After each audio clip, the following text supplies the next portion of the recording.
అదేవిధంగా టీజీటీ చూసినట్లయితే టీజీటీలో మనకు ఇక్కడ 3 నిబంధనలు ఇవ్వడం జరిగింది.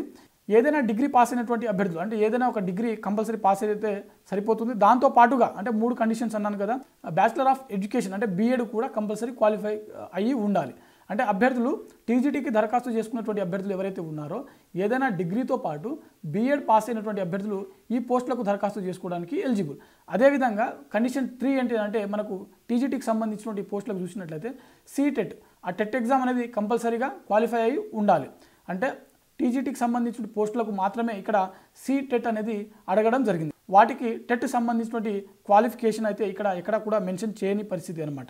అంటే టీజీటీకి సంబంధించినటువంటి అభ్యర్థులు ఎవరైతే ఉన్నారో డిగ్రీ పాస్ అయి ఉండాలి, ప్లస్ బీఎడ్ పాస్ అయి ఉండాలి, అదేవిధంగా సీటెట్ ఎగ్జామ్ని కూడా కంపల్సరీ పాస్ అయి ఉండాలి. ఇది మనకు టీజీటీకి సంబంధించినటువంటి ఎలిజిబిలిటీ అనమాట.